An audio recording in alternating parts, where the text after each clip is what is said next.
주 예수님 부활 승천 후 2000년이 지났습니다. 마지막 때의 성취가 긴박하게 이루어지고 있습니다. 물론 때와 시기는 여전히 하나님 아버지의 몫이죠.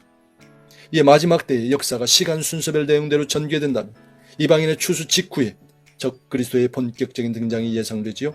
세계 복음 전파도 이방인의 휴거 사건 이후 7년 환란의 전 3년 만에 유대인 중심으로 완성이 예상됩니다.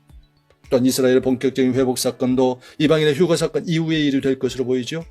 이렇게 보면 우리 이방인 성도들은 7년 이래전에 공중 강림의 사건에 동참하는 것이 최선입니다. 적그리스도의 강력한 핍박과 통치 체제 하에서는 그 누구도 신앙을 온전히 지키면서 살기는 불가능할 것입니다. 순교만이 살 길이기 때문이죠. 지금 우리는 적그리스도의 통치 시대가 멀지 않은 때에 살고 있습니다. 바라기는 거룩한 행실의 기본인 말씀과 기도의 두 축으로 생활하시면서 성령님과 친밀한 교제를 통하여 현재에 충실하면서 다가오는 주님 나라를 갈망하며 소망 가운데 사시기를 바랍니다.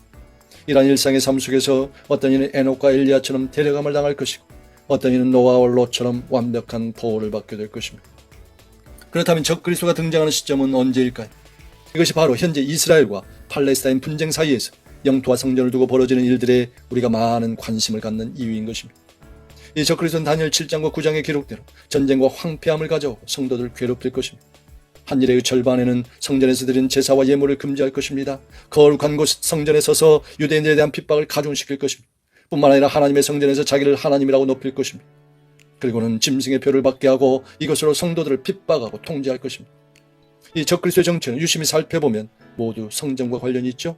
그래서 현재 적그리스도의 등장에 충만하는 사람들은 이스라엘의 황금돔 사원에 거기에 세워진 무슬림 성전 대신에 향후 솔로몬 수르바벨 성전에 이은 제3성전이 세워질 것을 기대하고 있죠. 요한계시록에 등장하는 적그리스도에 대해 살펴보지요. 하나님부터 권세를 받은 예수님이 이 땅에서 3년 6개월의 공생을 사역하셨던 것처럼 적그리스도는 사탄에게 권세를 받아 후 3년 만을 강력한 핍박자로서 역할을 충실히 행할 것입니다. 참으로 예수님의 반대자의 특성을 지닌 적그리스도는 처음에 등장할 때는 유대인들의 적극적인 환영을 받을 것이라고 이해하는 것은 상식인 것입니다. 뿐만 아니라 적그리스도는 예수님처럼 윗장하여 거짓 표적과 기사로 많은 사람들을 미혹해 할 것입니다. 이제 적그리스도에 대한 그림이 구체적으로 그려지셨죠? 마지막으로 적그리스도에 대해 언급된 성경 구절들을 살펴보죠. 데살로니가후서 2장 3절과 4절에는 불법의 사람, 멸망의 아들, 대적하는 자로 표현되어 있습니다. 그런가 하면 건물에 666 이름을 갖고서 유대인들에게 실제적인 영향을 미치고 있는 미국의 트럼프 대통령의 사위인 유대인인 제러드 쿠슈너를 유력인물로 보기도 합니다. 계시록 7장에서 인을 맡고 계시록 14장에서 확증된 14만 4천 명의 유대인 수에 단지파가 제외되어 있다는 것입니다.